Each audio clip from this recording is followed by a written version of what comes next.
আসসালামু আলাইকুম dear viewers, ইংরেজি শব্দার্থ শিখন সহায়ক ইউটিউব চ্যানেল ভোকাবুলারি স্কুলের ইংলিশ ভোকাবুলারি এপিসোড 3-তে আপনাদের স্বাগতম।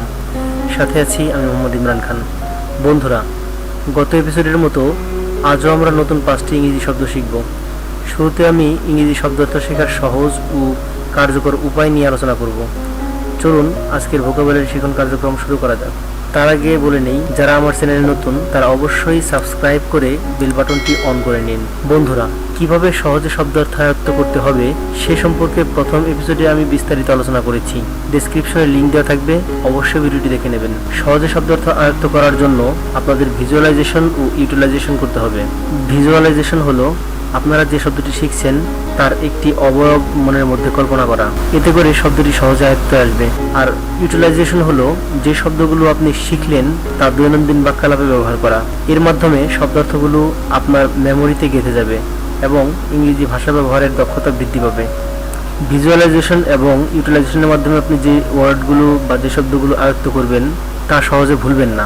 আপনাকে এটা মাথায় রাখতে হবে যে চাইলেই আপনি 500-1000 শব্দার্থ 1-2 দিনে শিখে ফেলতে পারবেন না, আর পারলেও তার দীর্ঘদিন মনে থাকবে না। তাই আমি সাজেস্ট করব নিয়মিত অল্প অল্প করে শব্দার্থ আয়ত্ত করুন। আমি এটুকু নিশ্চিত যে এতে করে আপনি স্লোলি বাট শিওরলি ধীরে ধীরে সাফল্যের সোপানে পৌঁছতে পারবেন।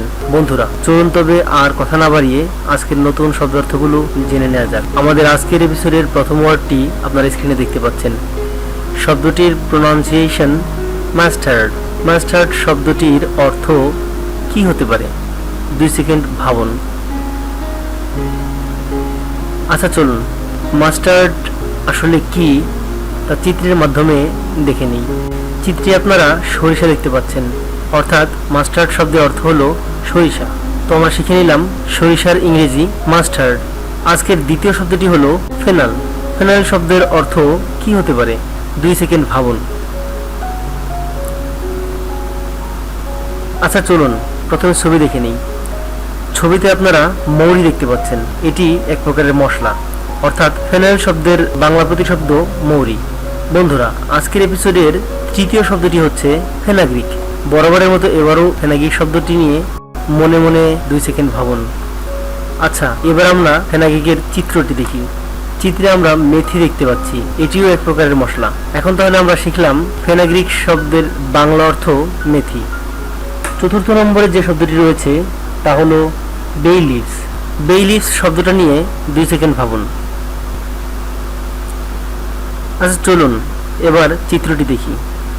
চিত্রে আমরা তেজপাতা দেখতে পাচ্ছি, এটিও এক প্রকার মশলা যা প্রায় সকল খাবারেই ব্যবহার করা হয়। তার মানে আমরা আজ শিখে নিলাম তেজপাতার ইংরেজি প্রতিশব্দ বে লিভস। আজকের এপিসোডের পঞ্চম ও শেষ শব্দটি হলো কোরিয়েন্ডার। কোরিয়েন্ডার শব্দটি সম্পর্কে একটু ভাবুন। এবার আমরা চিত্রটি দেখি। ছবিতে আমরা ধনে পাতা বা ধনিয়া দেখতে পাচ্ছি, অর্থাৎ কোরিয়েন্ডার শব্দের বাংলা প্রতিশব্দ হচ্ছে ধনে বা ধনিয়া। তো বন্ধুরা, একে একে আমরা আজকের 5টি শব্দ শিখে ফেললাম। অবশ্যই শব্দগুলো নোট খাতায় লিখে রাখুন এবং দৈনন্দিন বাক্যালাপে ব্যবহার করতে চেষ্টা করুন। বন্ধুরা, আজকের মতো এখানে বিদায় নিচ্ছি। যাবার আগে একটি কথা, যারা এখনো আমার চ্যানেলটিতে সাবস্ক্রাইব করেননি তারা সাবস্ক্রিপশন বাটনে ক্লিক করে সাবস্ক্রাইব করে নিন এবং বেল বাটনটি অন করে দিন। তাহলে আমার নতুন ভিডিওর আপডেট চলে যাবে আপনার নোটিফিকেশনে। ভিডিওটি দেখার জন্য ধন্যবাদ। ভালো থাকবেন, সুস্থ থাকবেন। আল্লাহ হাফেজ।